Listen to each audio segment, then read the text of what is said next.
This podcast is for informational purposes only. It is not intended to provide medical advice. It exists only to entertain.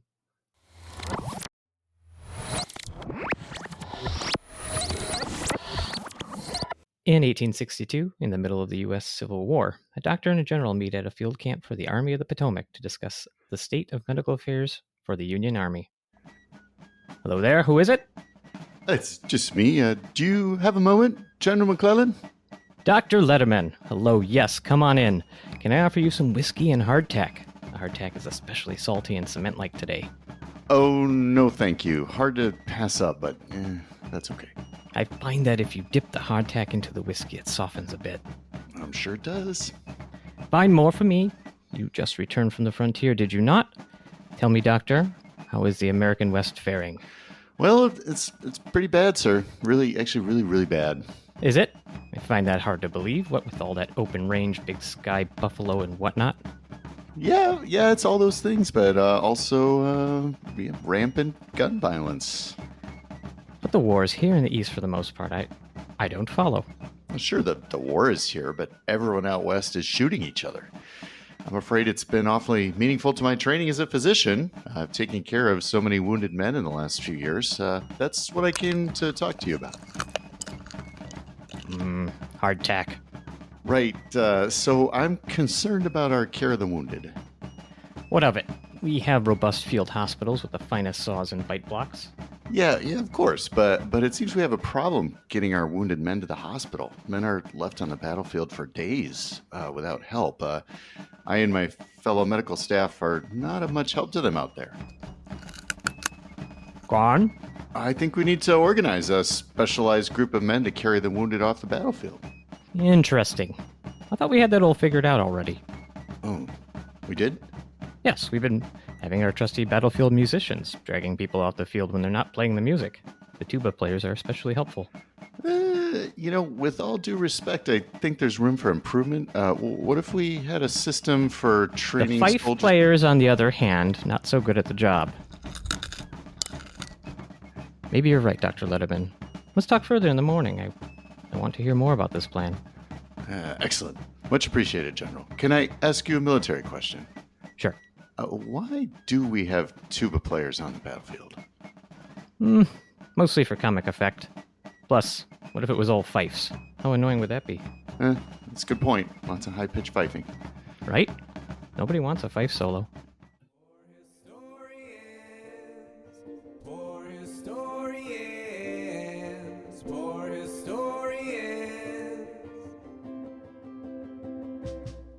We look at cases through our history. It's just Max and there and Mike and me. You gotta listen, you don't have to read. Poor historians, poor historians, poor historians.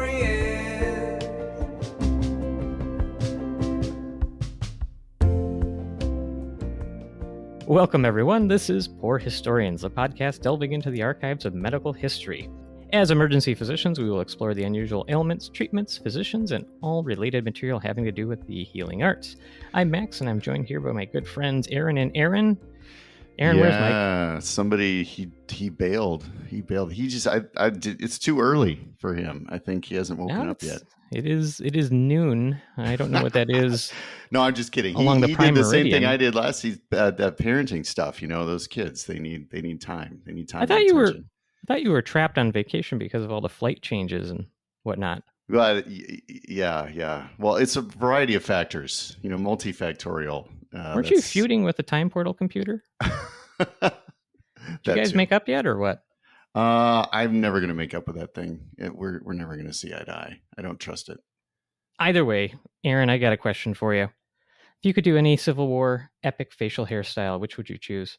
Oh, yeah, and just mutton chops. Absolutely. Just the big old, not like more than sideburns, like so much more than sideburns. They need their own name. Yeah. And then, didn't the mutton chops, he leaves the chin open in the middle? Yep, absolutely. I feel like I have a bit of a weak chin, so it'd be a perfect Civil War look because it really would accentuate sort of the little recessed chin there, like just really point out how that feature would look better with a full Be more beard. thought than I would have thought. So, I actually think that would look great. I think you should do that. So, Well. Effective today, Aaron is not shaving his chops. I, for one, would definitely go with handlebar mustache for no reason. Right. No reason at all. So we do have a shout out this week. I wanted to point out and shout out a thank you to Brittany and Spencer, two big fans of the show, who sent us a picture of themselves and their children, all adorned in the Poor Historians podcast gear. We're talking shirts, we're talking onesies, the whole family. Super awesome to grab that picture and have it sent to us. And so we wanted to say we appreciate you guys for listening and telling everybody about us, because they literally seem to do that, whether they're here in our home base or they're out traveling. Many thanks, Brittany and Spencer. Yeah. Love it. Huge thanks. We love receiving that photo too. So anybody else, send them in. But guess what, Aaron? Yeah. What? We have a guest today. Yeah. Did you notice? Yeah, we do. There's another person sitting in this room with us. He looks different than I expected for Mike. So yeah. Well, that is true. We do not have Mike here, but we do have Kyle Dalton here with us on the show, and he is a historian representing the National Museum of Civil War Medicine, located in Frederick, Maryland. He brings 20 years of experience as a public historian and educator to our humble show, and in addition to his museum duties, he also spends his free time, much like we do, writing a bunch of stuff about history through his blog, British Tars, examining the lives of common sailors. Kyle, awesome to have you on the show. And before we get to the main topic here, tell our listeners, a little about yourself and the Museum of Civil War Medicine, if you don't mind. Yeah, sure thing. And thanks again for having me on. We are 3 museums in one. Our main location is in Frederick, Maryland. That's the National Museum of Civil War Medicine. We also operate the Pry Field Hospital Museum, Pry House Field Hospital Museum on Antietam National Battlefield in conjunction with the National Park Service. And our 3rd museum is in Washington, D.C. That's the Clara Barton Missing Soldiers Office.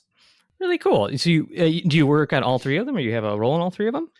Yeah, I'm mainly at the main location in Frederick, where I'm the membership and development coordinator. So I raise money, crunch numbers, but I also do public history stuff. I get to research and write for our blog and our website.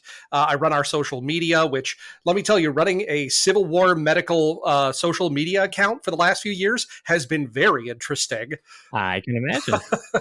But that's where I often am, Monday through Friday. I do lead tours on occasion. So if you like what you hear today, you want to come by the museum, get a tour from me, just say so. We'll make it happen. And definitely on our end, we're going to make sure that everybody has the information in our show notes to find the museum. Check out the online stuff too. You guys are doing awesome work on, I've looked through your YouTube videos, looked through the stuff you've been posting on social media, and I have jealousy because you are doing so much more prolific work than us. Can you do our social media too? It might be a little more fun to do yours, but it's literally my job to do social media. That's why I can be so prolific. All right, fair enough. That's true. It is, for anybody who's never done it, it is a whole job. But that being said, of those 3 museums, Kyle, which one is your favorite? Ooh, that's a tough call. They've all got their own thing going on, but I think I've got a soft spot for the Frederick location, our main location. I think it's the easiest introduction for a lot of people because it does sort of the whole conflict and medical care over that, how it changes. It's an easy introduction. But also, Frederick's a great town. I live here just a few blocks from the museum. It's a great place to walk around, lots of great food. Totally recommend it, even if you don't come to my museum. But please do come to my museum. I think you just asked him to pick a favorite child there. Like, which of the 3 museums is your favorite? Like, I like them all equally, Max. All equally.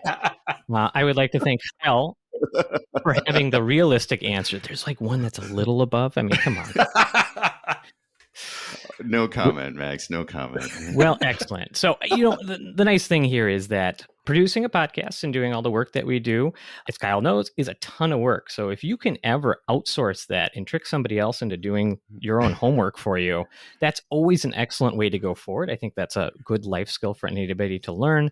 And actually, kindly, Kyle brought the material with him today and did do our homework for us. So even though we are absent, Mike, we had somebody help fill in, and excellently. So let's jump to the main segment. So let me start by bumming everybody out.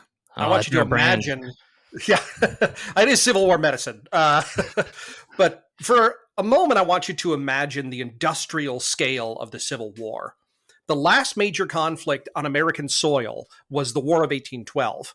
In that conflict, between 2 and only 0.5% of enlisted soldiers became casualties. 50 years later, according to my colleague Benjamin Forrest, 3% of the U.S. Army engaged at Gettysburg was permanently assigned to just remove the dead and the wounded. Yeah, it's a bad assignment, man. He's got the vibe of the show, just nailed it right out the gate. Yeah, like I said, you gotta start when you're talking Civil War medicine. You gotta start with just like how devastating this really is. It's hard to imagine. Even if the medical establishment and the Army Medical Department had been fully trained and equipped for mass casualty events, and spoilers, they super weren't, they still would have had virtually no experience. 9 out of every 10 Army doctors had never treated a gunshot wound. And those are Army doctors, guys who are surrounded by guns. Yeah, and I would like to argue that like war by itself is pretty much a mass casualty event, so this surprises me. Yeah, it's and I think it's true that war is a mass casualty event, but we hadn't really had a conventional war of that style since the Revolution. We'd been fighting in other areas, we've been fighting in other countries, where it's also easier for the public to miss all of those failures instead of being right next to the telegraph lines and just down the road. So I think that's part of it. Well, I was going to say, it's also a lot harder to doom scroll on a telegraph. They managed to pull it off, though. When you get to the middle of the Civil War, those newspapers, they are rough. Pharmacology and pathology didn't really change that much over the course of the Civil War. They did a little bit, but not that much. Trauma care, though, really changed. It evolved rapidly. Hospital design and administration, formalization of triage, supervision of surgeon, professionalization of nursing. One of the most important reforms, and I think we kind of spoiled it in just saying what this episode is, and if you've clicked on this, you've probably seen the title, but it's the organization of the U.S. Ambulance Corps. You know, the other nice thing that sort of happens, although a little bit before this time, now granted they were still very guilty of it, as far as I have seen, is stop fishing out bullets from places. Yeah, that continues. That keeps going for a while. I mean, I don't know that the fascination is with that. Like, just go get the bullet immediately. It leads to so many problems, and for some reason, it just persists so Max, much. They do it in all day. the movies. That's how you cure the wound. You pull the bullet out, you drop it in the thing, it goes clink, and the person lives. That's how you cure them. I get it. Anywho, the ambulance corps.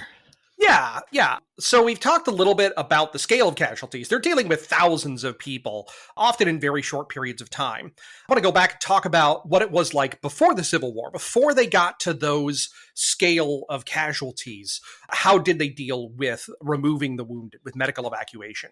The short version is that it basically didn't exist in America. Just leave them there? Not exactly, but they didn't have any system for it. Okay. France had established a permanent ambulance system in the Napoleonic Wars, but here in the States, there was no civilian ambulance service. For the military, it was, to quote one medical historian, a post-battle scavenger hunt. Yeah, it's worse scavenger hunt. Yeah. This is true in bigger conflicts. I mentioned the Revolution was a pretty big one. Mexican-American War. It was ingrained in the antebellum army, which was busy oppressing indigenous people in the West.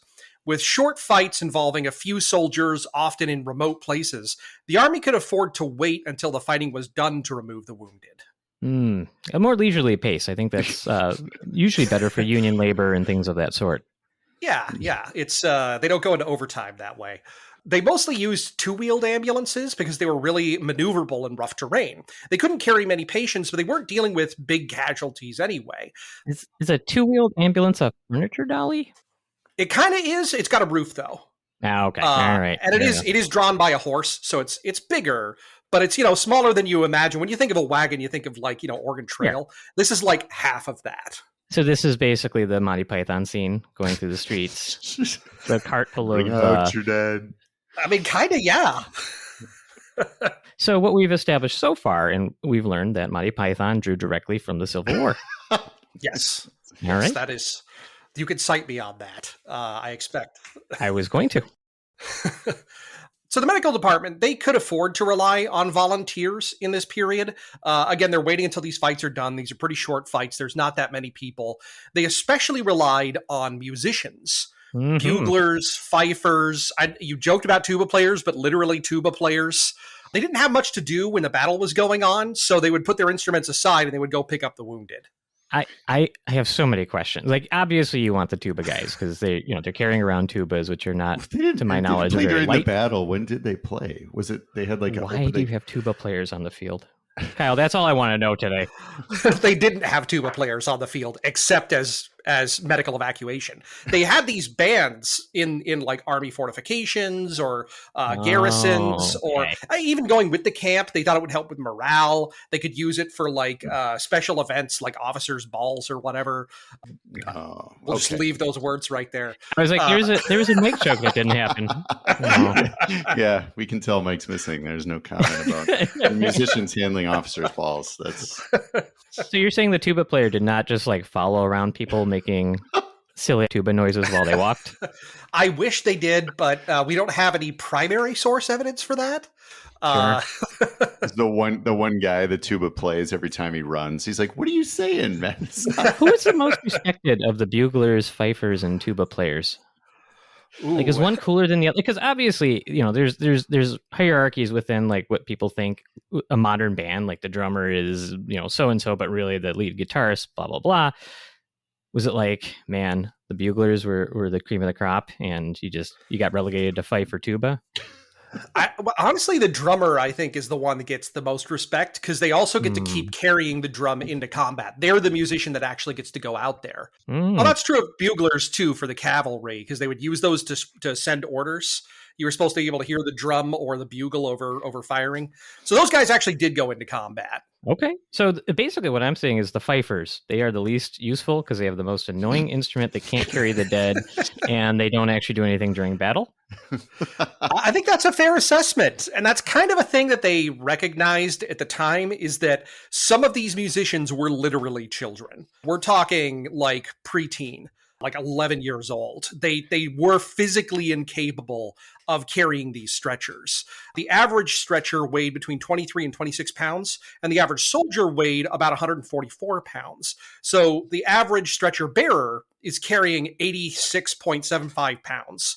And that's sometimes up to a mile behind the lines. So these kids literally couldn't do it. Well, I'm sure stepping over horrifically wounded casualties, uneven terrain does not make any of that easier. So bring on the tuba players, man. Yeah. And there definitely are adult ones. Like they do exist. They do seem to be better at the job, but even then they're not trained for it. They're not exposed to combat on the regular. So now they have to go out while people are shooting and pick up horribly wounded people who are screaming. They're not going to be great at it. I think that's fair to say, like, that's not really fair for them to be expected to. But that's where it was before the Civil War. They had musicians do it. They gave them virtually no training. And a lot of those musicians couldn't do it anyway. That sounds like a good system. Yeah, not great. The Confederates never came around on reforming this system, if you could even call it that. I mean, that tracks, because the Confederacy, the whole reason it exists is it's supposed to reform. Exactly. The Confederate Congress did pass a bill that in part created an ambulance organization. Jefferson Davis vetoed it, though, and when the bill did finally get revised and signed, it didn't include anything about the infirmary corps, which is what the Confederacy usually called their ambulance organizations. At least they had a name for it. Yeah, and there are some halting attempts. There's a few organizations that call themselves infirmary corps. They're often not very big. They're kind of isolated. They're not getting like a lot of assistance from the main government. So they do exist, but they're very small, and there's no national or military-wide effort. General Beauregard, for his command, issued orders every year of the war stating that ambulance men should only be composed of, and this is a direct quote, the least effective underarms. It's just, number one, Beauregard is the most Southern name that has ever existed. Oh, and he's the most Southern-looking guy you've ever seen. He has to be. You got to look at a photo of him. There's definitely this weird, long-standing tradition within, especially, you can even say emergency medicine, especially back in the day, where you're like the least prepared are thrown to the front lines for reasons that, in retrospect, seem insane. Yes. It's definitely a trend in the Confederacy to keep doing that. And in the first years of the war, it's true for the U.S. as well. The difference, of course, is the Confederacy persists with this. Mm. In General Lee, the famous General Lee. Never heard of him. Oh yeah, he's you might maybe turn on the news. You might see something. Have you seen the news? No, my friend. Never. So he did issue orders, very simple orders for creating an infirmary corps, but he didn't say how they were to be trained, who was to be composed of, whether it would fall under the medical department or military command. In his general orders number 94, Lee instructed that 2 men from each company be detailed to care for the wounded in each engagement. But that's it. That's all it says. Just 2 dudes sitting just at the end. Just 2 guys. Hey, we all know that 2 dudes have persisted throughout the annals of medical history. Aaron, have you ever seen something as a result of 2 dudes? Yeah, a few times. Yeah. 2 dudes get up to a lot of trouble. You know what? They were mad because they were disrespected in the Civil War. We should tell Kyle what that's about, though. That is canon, yeah. As a historian, I feel like I'm missing something here. Yeah. Aaron, please explain. So when somebody comes in and something has happened to them that they don't want to necessarily share the details in the emergency department. In the emergency department. So a patient comes in the middle of the night, they got something happened to them bad, and they got assaulted. Almost always, without fail, it was 2 dudes that jumped out of nowhere. While they were minding their own business. While they were minding their own business. And we've thought about this a lot. It's always 2 dudes. I think two is enough so you don't feel like you got beat up by one other dude. Because then you would feel bad. You're like, I should have been able to take the one dude. It reminds me of the Simpsons, where they have that guy and he goes into the ER and he's bleeding out of his gut and he goes, I fell on my bullet. Yeah, and exactly. Yeah, you totally get that. See, this is not far off. This is what we deal with. So just never underestimate the power of 2 dudes to accomplish things. They could get it done in the worst way. The big thing you see in Confederate treatments of like who should be in the ambulance corps is like, do we have 2 guys or 3 guys? That's like the whole conversation they're having. And they don't institute it anyway, so it kind of doesn't matter. Fair. And that might have been how it went for the U.S. Like I said, for the first year and a half of the war or so, there really wasn't any movement on fixing this. They were doing the same stuff the Confederacy was doing. Wounded men stayed on the field for days, sometimes even weeks after a battle. That's... Go ahead. No, it's so grim I had to make a noise of some sort. Well, I mean, I think it's probably best if we try to put ourselves in that situation and understand exactly what happened in those scenarios. And oh, hey, the time portal's buzzing. On a Civil War battlefield, 1862. Hello there! Over here! I'm injured, but alive! Hi there, sir. Time to get you out of here. Oh, excellent. Wait, are you by yourself? Sure am. What are you, like 11 years old? No, I'm 13. Oh, right. That's more reasonable. No offense, kid, but how are you going to get me out of here? I suppose I'll drag you. I mean, I'm going to get this leg. Ow, not that one. I was shot. Right. Sorry. How about the other leg? Well, this doesn't seem to be working. Could you maybe go and get some help? I'm all the help there is, sir. I'd have to go back to the field hospital to fetch some others to drag you out of here. I mean, I can do that if you like. I think I would like you to do that, yes. I'm concerned about dying here if you don't do that. Okay, I'll take me a little bit to get back there, and I'll get the attention of someone. They're always busy amputating and stuff. Amputating? Yeah, lots of amputations. They're quite good at it. Do they do anything besides amputation? No, it doesn't seem like it. Limbs everywhere, really. You know, on second thought, maybe I'll just stay here. Are you sure? What about your leg wound? Maybe they could amputate you all better. No, that's okay. I've been here for a few days, so there's already a healthy crop of maggots seeing to the wound. I'd hate to disturb them with an amputation now that you mention it. I'm sure I'll be fine. Thanks for the offer, though. Gross. Well, have it your way. I hope it all turns out for you. Yeah, I mean, all bleeding stops eventually, right? Right. So, 13 years old. Those were the days. How old are you? 15 and a half. Yikes. Yep. Not great. Nope. Sure isn't.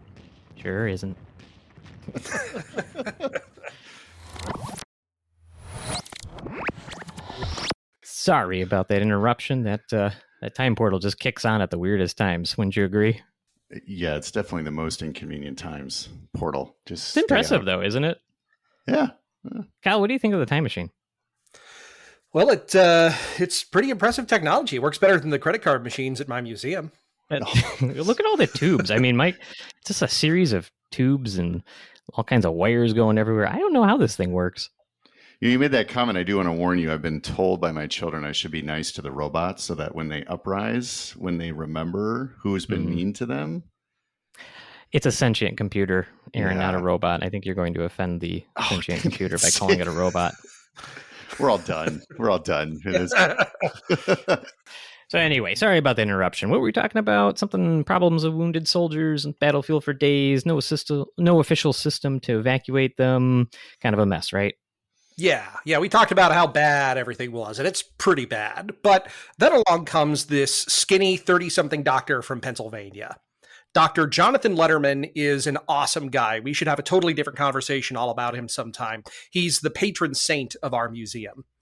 To keep it quick, all we really need to know for this conversation is that he'd been in the Army for a while, served throughout the West. He had more exposure to trauma care than most doctors, and an open mind. Well, it's definitely sad how often we come across having an open mind as a thing that seems to propel great figures in medical history. It's like it's something difficult to cultivate. How many people have we talked about, Aaron, that just like had an open mind and changed and revolutionized medicine? Yeah, most of them were just like, how about this way? What we're doing isn't working. And then everyone else is like, no, you can't do that. That's crazy. And then, yeah, they're all wrong. So it's often like every time you read medical history and it's some big guy like Liston, they're always like, oh, and he also had good bedside manner, which was unusual for the time. And it's like, you see it every single time. It is always, yes. It's always funny. They're like, no, and actually, nice person. Just throwing it out there as a bonus. Everybody else is like, you can't wash your hands and get back in bed, you stupid. Oh, yeah. I don't know. This famous Victorian surgeon actually cared about his patients is an exception. That should not be an exception, but it is. Hey. Yeah, well, that's certainly the way with Letterman. He's a well-liked guy, and he rises through the ranks once the war starts. In August of 1962, he's the medical director for the Army of the Potomac. That's the main U.S. Army in the East. It's arguably the most important army in the field. They both defend the U.S. capital and push toward the Confederate capital. Potomac, they're not making those anymore, right? There was like the Potomac Trans Am, Sunfire. What was the other famous Potomac? I wasn't sure where you were going with that at first, and then you got there. nice pun. Yeah, August of 60. I don't even August know of 62. Is that the summer of love, or is that the? Oh no, that's the summer of 69. Yeah, indeed. What kind of drugs did they use in the summer of 1862? Opiates mostly. Yeah, tried and true. So Letterman is in the Army of the Potomac, 1962. He's working with General George B. McClellan, and they got along famously. McClellan's kind of an abrasive guy, but he and Letterman work together really well. Letterman convinces him to issue new orders, establishing the foundation of mass casualty response to this day, the Letterman system. For Gen X listeners, you make a top 10 list, right? And then you list all the patients you're going to pick. Is that the Letterman system? Oh. Now, it's a multi-tiered approach to care. Begins at the moment of wounding and moves through discharge from the Army. Today, in the military medical establishment, they call this the chain of survival, but it's still, it is the foundation. In World War II, Major General Hawley, who was in charge of medical care during D-Day, wrote that he thanked God every day for Dr. Letterman. He saw a direct line from the creation of this system to trauma care in World War II. Interesting. And it's chain of survival. I mean, that's the exact way they talk about EMS transport and care today. So it's got to be built on that same structure. Oh, it absolutely is. And we'll get into also like where that initial step comes from moving it from military to civilian. But for this first part, for during the Civil War, when he creates it, the first step on this path, this Letterman system, is medical evacuation. So Letterman created the United States Ambulance Corps. There's a typo here. It says CORPS. Yeah, no, that's correct. Oh, it's silent S. That's right. That makes no sense as an English. Well, why does it says corpse? I know No, it does. That's It's the French. Is That's it? where we get it from. Yeah, core comes, I think. No, I'm not so sure. Now that you said that. We make This you is one of those question things. everything. Like, so both Aaron and I were English majors back before we did this whole doctoring thing, and so I have to appreciate all the idiosyncrasies in the language, and I just don't get some of these words. But I also don't have the energy to look them all up. So we're just gonna let this one be. Well, then in the U.S. Ambulance Corps is the first permanently assigned, robust, specifically trained ambulance organization in American history. So again, they had like ideas of it. They had ambulance wagons, but they never actually like made an organization. So this is permanent. It's specifically trained. It has guys that are assigned to it. To avoid the same problem the Confederacy had with a bunch of screw-ups being assigned to the ambulances, Letterman orders that only active and efficient soldiers be permitted. Active and efficient is a quote. I would think that the passive and disorganized soldiers were a bad choice to save lives. Yeah, I would agree. They were subject to review. They were assigned by their military commander. They weren't chosen by the surgeon, but the surgeons got the chance to review and reject them. So there were unfit men that were assigned to the Corps, but were immediately sent back to the ranks. Yeah. So you still have this ideology, too, like they did in the Confederacy, of getting the least effective underarms, getting the screw-ups out of the Army and putting them somewhere where they don't have a gun. So find the worst soldier that was pretty good at carrying and following new types of orders. Does not seem like the worst way to go about it, to be honest. And there's also, this is an era before mental conditioning, which is a big thing we do now, where we try to like get soldiers used to the sounds, the trauma of combat. Sure. They didn't have that back then. So there were a lot of guys who were very good soldiers, but just couldn't pull the trigger, who weren't, mentally ready to take a life or fight. And so those guys were probably a pretty good fit too. They could just send them off where they're like, you're not like deserting. You're not a problem. You're doing your job, but you can't fight. And so this would be a good fit for them. That does seem like a better system. The men that are assigned are then traded how to load wounded men into stretchers without exacerbating their wounds, how to hold them to prevent them from spilling out of the litter, how to match the pace of their fellow bearer. So the guy up front would walk with his right foot, the guy in back would walk with his left. I mean, they're really thinking about it up to the point of figuring out how to carry a stretcher upstairs while keeping it level. That makes sense. I mean, like, it seems like before this whole evacuation routine is essentially a comedy of errors, like a Three Stooges routine. I mean, people falling out of stretchers, getting tossed down flights of stairs. By the stuff they thought of what was happening before that. Okay, all right, here's how you walk. I mean, come on. I mean, it is kind of true, though. You see an example of this in the Confederacy, because again, they don't have this system. There's this famous general, Stonewall Jackson. He's wounded in a friendly fire incident, and they load him onto a stretcher, and none of these guys are trained. They carry him too high. The stretcher is carried at shoulder height because it's easier to carry a heavy person that way instead of down by the waist. And they have 4 guys carrying it instead of 2. One guy trips and spills him 5 feet out of the stretcher, and he lands on his wounded arm. They load him back on. They do the exact same thing, and then another guy gets wounded while carrying him, and he falls out again on the same arm. But, many years later, I'm sure they could laugh about it. Well, Jackson couldn't. He was dead, but...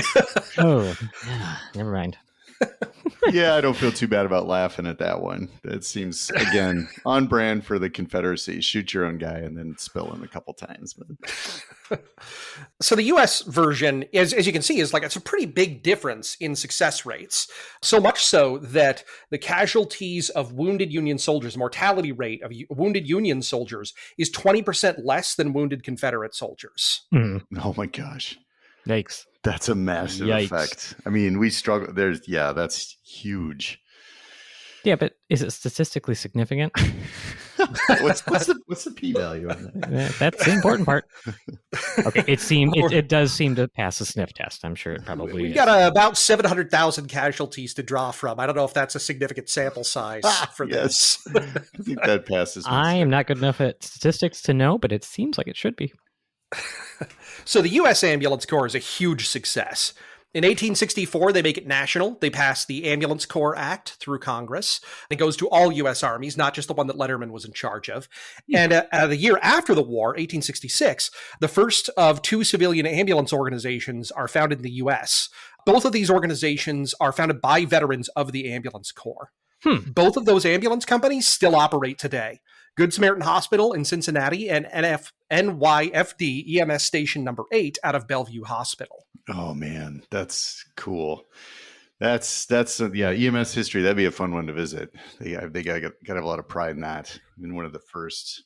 There's plenty of topic to talk about there, especially from a modern emergency standpoint. I mean, we can maybe do it on a future show, but what many people may not realize is that not only is the way that you are transported by an ambulance to the hospital more of a somewhat recent phenomenon. We're talking kind of paramedics becoming, I believe off the top of my head, 60s and 70s is kind of when this starts to happen. In our own specialty, emergency medicine was not an officially recognized specialty until 1979. So a lot of this whole system of getting somebody who's injured somewhere to a hospital for definitive care, this wasn't always a well laid out system, obviously dating back to the Civil War, but even in somewhat modern times. And it's kind of interesting that it's one of those problems. We still have a lot of problems in civilization, but some things that we leave towards the later stages are a little surprising. And I don't think it's going to be a surprise to anybody who has heard of America in the last few years. But the Civil War, not everything that comes out of it is good. This is one. This is one where we can say, without qualification, every time you see an ambulance blazing down the street, that's a direct descendant of the U.S. Ambulance Corps as created by Dr. Letterman. So the only problem with this whole episode so far, Kyle, is that you started us off on the appropriate dark note, but then you get all positive, and we're not used to that. Yeah, and it's just stuff that's working. I'm not sure how to deal with that. So, well, I can come on again and talk about something way more depressing. The Civil War, I got a lot to draw from. Oh well, you know what? I think we can count on that. I would like to bum out our audience as much as possible in the future, but you know what? Why don't we leave it on a high note once in a while to see how it goes? Yeah, we could. Yeah, so there's this whole concept in EMS systems between what's called stay and play and scoop and run. And most US systems are scoop and run. So they take the patient and move them right away. And in Europe, there's more of a general sense of we're going to stay and treat the patient in the field. And this makes perfect sense. This is the roots of that system. And I didn't have time to get into it, but and we're still recording, so maybe you can find a way to work this in if you want to. One thing that I found really interesting is that even though the Confederacy has very few and very small ambulance organizations, those are trained in first aid. So much so that there's even a surgeon who does dissections of the medical term for corpses, cadavers. He does dissections of cadavers with his ambulance men to show them like how the human body works. They're collecting bandages and they're like recruiting barbers because they're like, these guys know how people bleed. And they're actually trying to do like on the field first aid. And the U.S. Ambulance Corps doesn't have that. As much of a step forward as this is, none of the ambulances carry bandages. None of them carry tourniquets. None of them carry medicine. They are just meat wagons. And the idea is that they want the surgeon to be the one who does the work. They want the surgeon to be the guy who's bandaging, who's giving drugs, who's doing minor surgery. And they don't want these untrained, quote unquote, untrained guys doing that. It's a bit different nowadays. Yeah, just a bit. Yeah, EMS professionals are highly trained, but still is definitely that emphasis on getting folks there. I mean, it blows my mind how far it's come. I still remember I had one scene call. I saw an ambulance crew get a person out of a lot where he had been shot and to the ambulance, which is about 5 or 6 miles away through city streets in 5 minutes, literally 5 minutes. And I was like, how did you? I guess it was the middle of the night. So it's like they must have had I think the EMS systems now control the signals. But I was just like, oh man, that is crazy. That's got fast. This guy here. I mean, that's scoop and run to an incredible degree. And if you think about, they used to leave people on the field for days. I mean, the concept shift there is amazing. So that's a really cool. I love knowing the roots of things. And now every time an ambulance goes down the street, just to think of the history of that, that's really fun. I love it. Well, I will say that is probably about all we have time for today. Super many thanks to Kyle Dalton for coming on to the show and sharing this information. Yes, sir. We would love to have you back, and we'll talk again in the future about some more Civil War collaborations. This is our first Civil War episode, which I'm even surprised by. We appreciate everyone listening, and we'd love to hear from all of you out there. If you'd like to send us a message or provide feedback, we can be reached through our website, www.poorhistorianspod.com. There you will find links to our social media sites. We take emails at poorhistorianspod@gmail.com and work to respond to all posts on our various social media accounts. If you have time, please go and leave us a nice 5-star review on iTunes or whichever platform you choose. This does help elevate our show and help more people find the show in the first place. And if you're old-fashioned, try expressing your feelings to us through a primal interpretive dance. I'm sure Mike would be into that. Anyway, till next time, Poor Historians are... There's no mic to interrupt me. So, Kyle, can you remind our listeners one more time about your work, the museum, and where they can find your stuff? That's right. We're the National Museum of Civil War Medicine, located in Frederick, Maryland. We're on Facebook, we're on Instagram, we're on YouTube. Look up National Museum of Civil War Medicine. You'll find us there. And if you liked this episode, consider supporting our effort to restore a reproduction ambulance wagon. You'll find that on our website, civilwarmed.org. Excellent. And I will have that linked in our show notes. And we look forward to next episode in the future. Hope you do too. Was that historically accurate? Everything but the bite blocks. No, there's no bite blocks. I couldn't think of an accent, Max. I was like, I didn't either. I just was like, no. It's, you don't Kyle, you don't get to hear our accent work. It's better for all of us. I'm sure it's embarrassing. You muted yourself during that, didn't you, Kyle? I did, yes. Yes. Okay, good. You didn't hear any of that. Perfect. There's no bite blocks, really? No, they almost everything was with anesthesia in this period. Oh, well, that's less grim. I think it gets grim enough. I think it gets plenty grim. That's right. Hold on just a second. My wife's got to go upstairs right next to me. I don't want that much. You got it. You don't have to whisper. It's fine. Do you want to hang out on the show? Do you want to be on the show? They're asking. Okay. I said no, thanks. Yeah, no. Guy has creepy facial hair. I'm not joining that show. Was that also historically accurate? Done. That's pretty close. Yeah. Nice. Seal of approval. You heard it here. and he's a professional too. So absolutely. Yeah. And historians are never wrong about anything. That's been proven by history. Yes. Either are doctors, so we are in good company. So with that, we appreciate everyone listening. Well, and Kyle, do you want to remind us where to find you? We're going to do that at the end. Oh, I've got it. See, read the document. Aaron. No, I don't Look do at that. The document. See, Max is so right long. Here. This is here. What is this, like 5 pages? I can't know. There's tags here. Look, right here. See? In fact, look, I wrote Mike interrupt. No. So pick which one of the three is clearly amateur. I'm going to give you a minute here. I'm sorry, Max.